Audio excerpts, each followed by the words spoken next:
What's up everybody, I'm Adam, you're watching the Model Aviator channel. In this week's Quick Look Fun Flight episode, we'll be checking out one of the latest releases from Hobby King. This is the brand new Avios Twin Otter. Now they teased this at NOL in the fall last year. A lot of people were excited about it and they should be. This one is a lot of fun. Stick around, we'll give you all the details and we'll show you what she can do.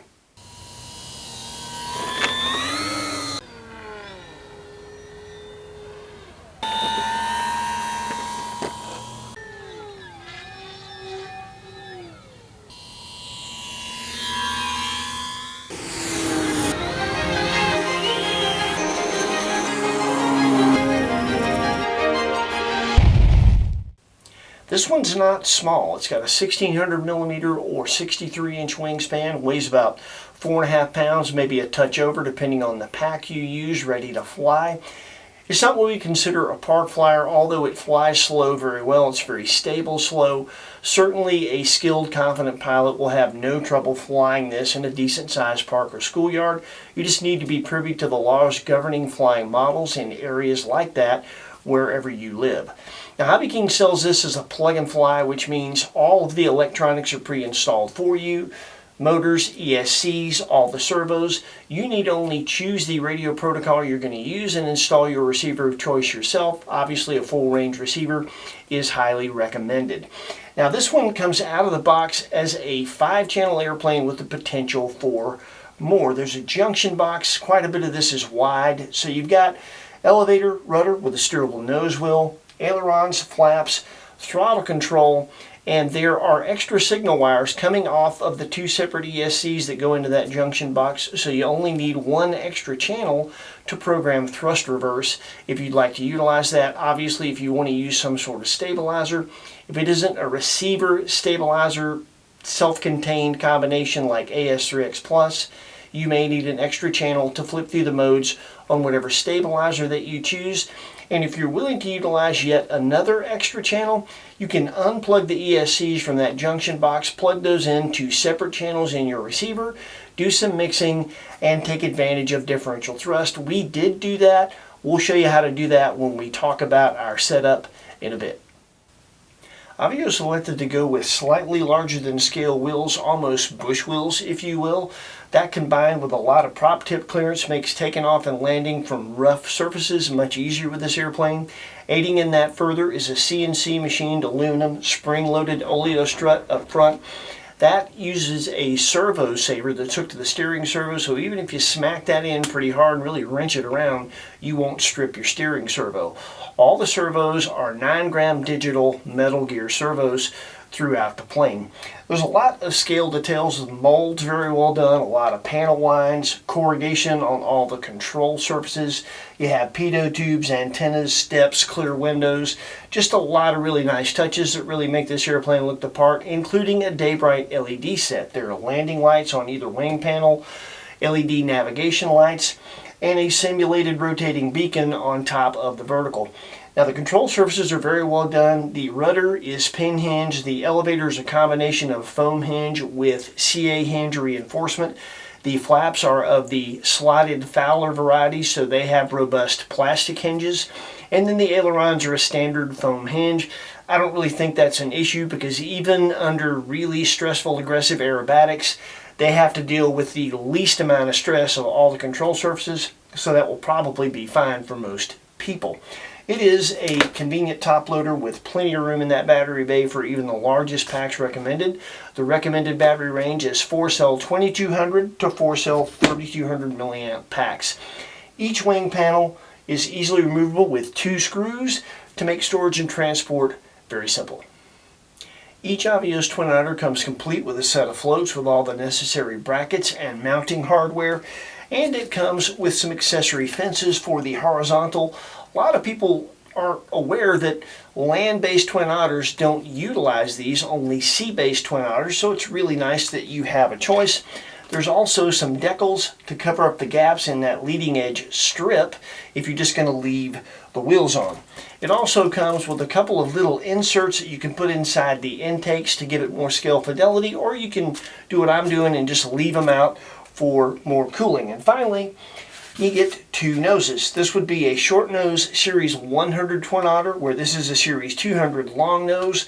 They're magnetic, so changing them out at will is pretty simple. A lot of options.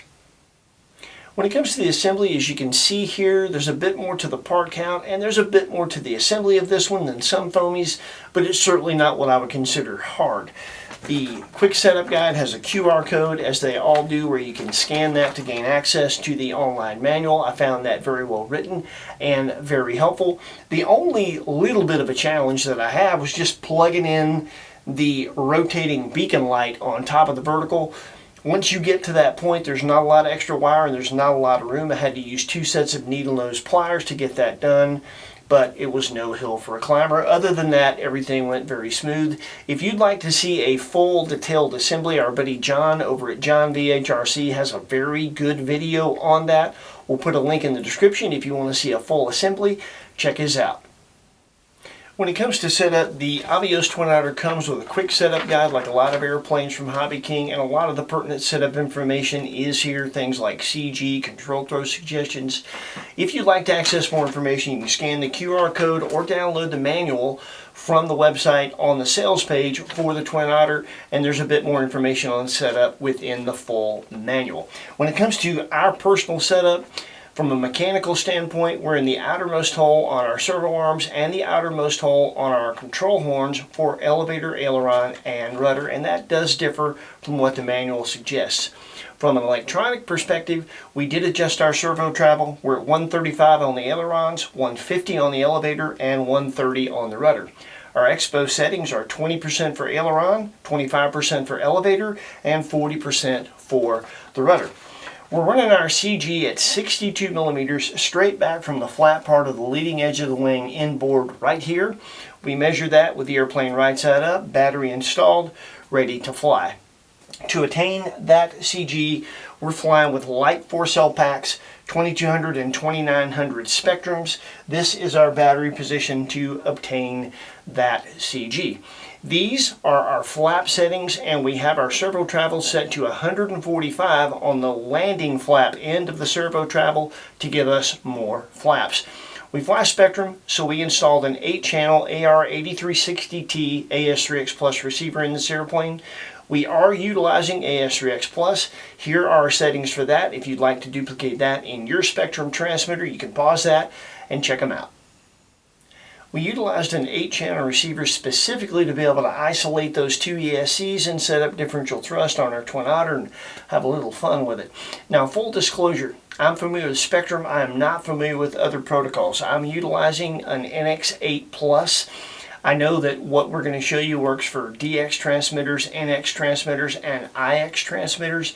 I can't speak to other protocols and tell you whether or not the programming is similar, the same, or vastly different on those. Sorry. When it comes to isolating those 2 ESCs, you simply unplug those from the junction box.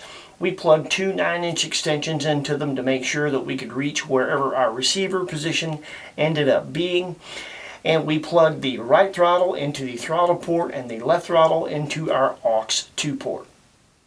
One thing that's very important that you understand, and that is that the throttle cut feature in your Spectrum transmitter only activates throttle cut on the throttle port of your receiver. So you have to do a couple of mixes to make sure that you have a full-on throttle cut for both motors. Having it on one engine is pretty much useless. So we're utilizing a 3-position switch. We're on switch G. Our first position is throttle cut for both motors. Throttle cut. Second position is normal, Normal. which is just normal throttle. And then the third position is mix active. Mix active. That is the differential thrust tied to the rudder. Now we're going to show you 4 screens and explain to you what those mixes do. Mix 1 is throttle to aux 2. Notice there's not a switch set up, it's just permanently on. That just permanently ties the aux 2 port to whatever happens on the throttle port. Mix 2 is throttle to aux 2.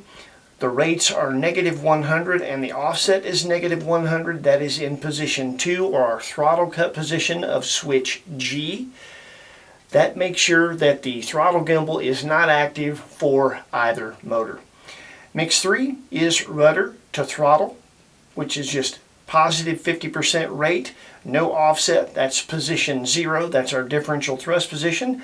And mix 4, same thing, but negative numbers for the aux 2 position, again on switch G, position 0. When it comes to the flight characteristics, we'll get into more detail during the fun flight demo and narrate a bit, tell you what we think as we're flying. But this is a very stable airplane, very, very good flying airplane. I see why Stuart is so proud of this. When you set up the differential thrust, it can really do some pretty amazing advanced stuff. I just had a blast flying this thing. And one of the things that I'm really impressed with is how light it is. For its size, 4.5 pounds ready to fly with a 2200 is really light. And you can see in the way that it slows down and how stable it is there. And we highly recommend flying it on lighter 2200, 2900, no more than a 3000 for sure. You go heavier, you're going to take some of that slow flight capability away, and that would be a shame. And it's very efficient. We get 5 to 7 minute flights pretty easy, even with a 2200 4-cell, as long as we're managing our throttle properly. So it's not like you have a super short flight time with a super light pack. It just pays to fly light, in my opinion. Now, when it comes to skill level, this is not a difficult airplane to fly, but it's clearly not a trainer. I would say that somebody past a trainer, maybe past their second airplane, could easily fly this. It isn't really any harder to fly than a trainer, but if you get into some of the more complex programming and doing some of the maneuvers, messing around with differential thrust, obviously it is going to be above the capability of somebody just coming off of a trainer. So I think it just depends on what you want to do with it as to whether to make a good second plane or a good third plane.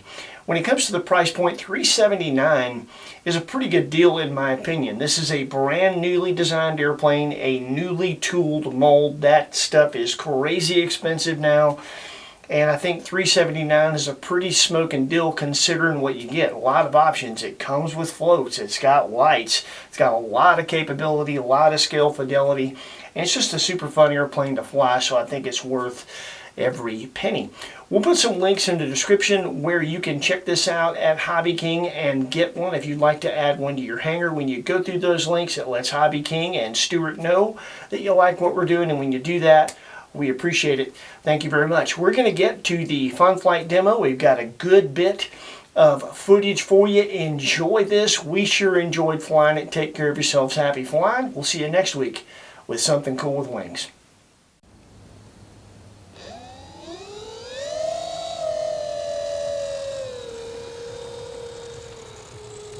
We'll have to ask you to bear with us on this flight. The good days to fly this time of year are very few, so the club was busy this afternoon. You'll hear noise from another member flying with us.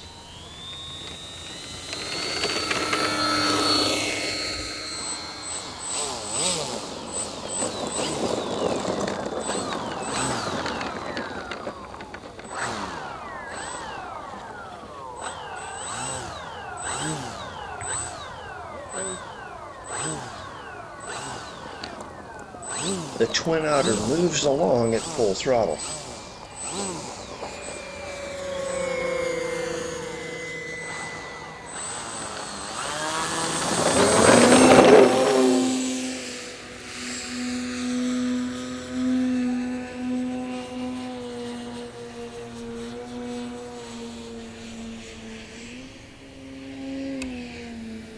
It also slows down very well.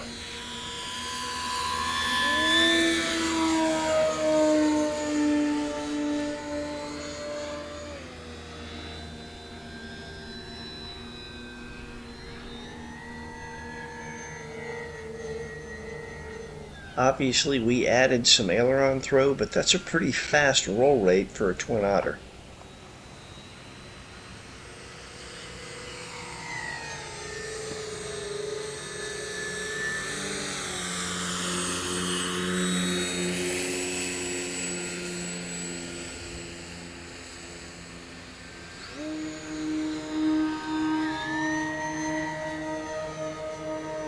This is our first maneuver utilizing the differential thrust of double hammerhead.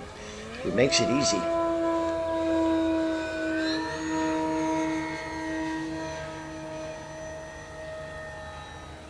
It makes pop tops really good as well.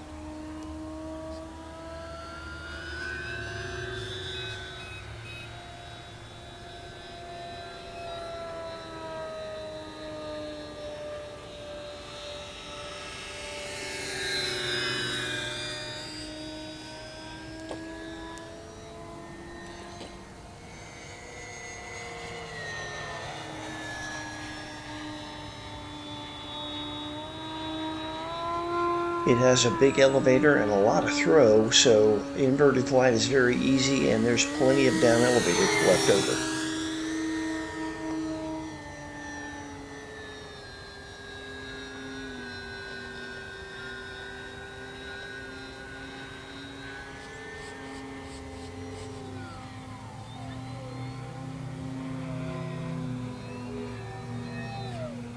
That's pretty.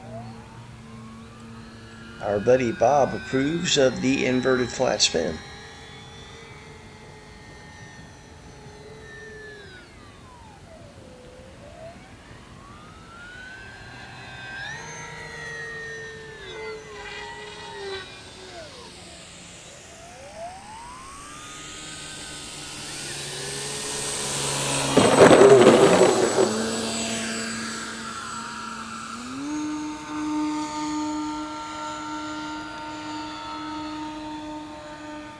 I flip between normal throttle and differential thrust a lot during a flight, so having it on a switch that's accessible while still keeping control of the gimbals is a good idea, so put some thought into that.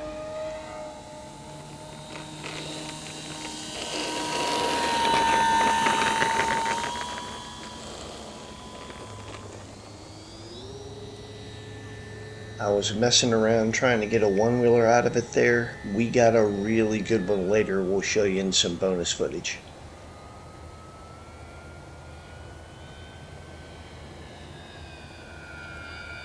Golden hour has arrived.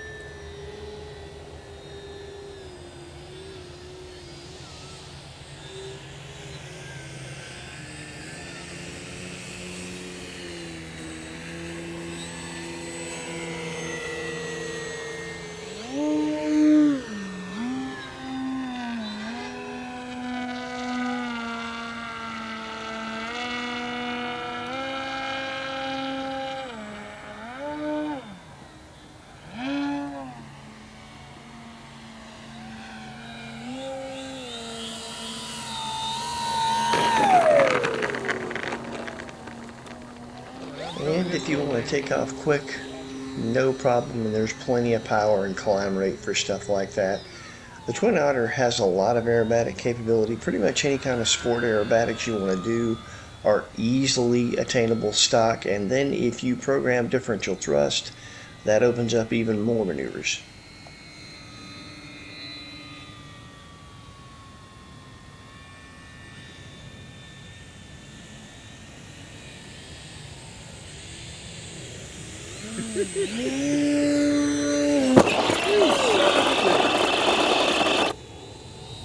Unfortunately, that was exactly what you thought it was. Our friend Bob had a bit of an incident.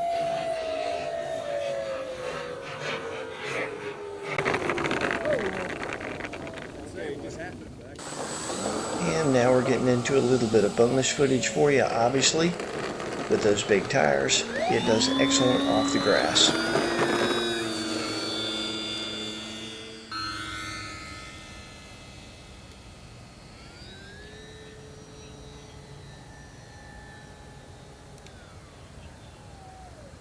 This was really late in the evening. Gonna drop the flaps on the down line and get it really slow for you in the calm air.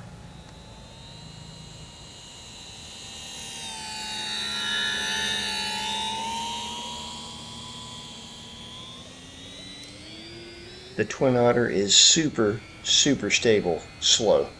Here, we're going to do a couple of one-wheel circling touch and goes. It's hard to do, but it's a fun challenge.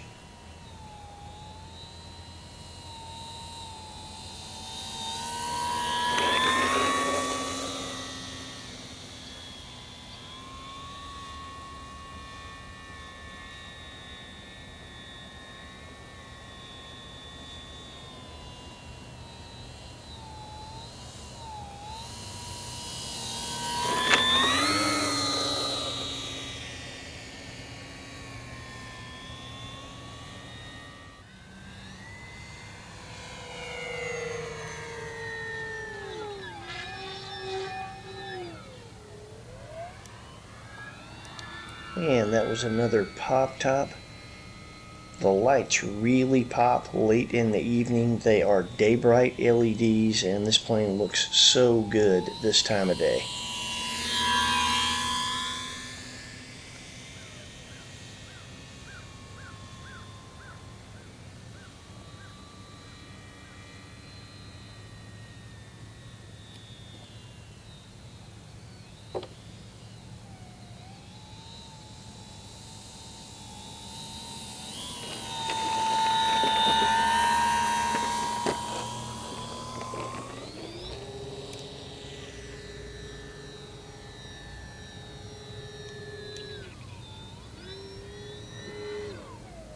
We'll finish things off here with a big slip to landing from a pretty high altitude.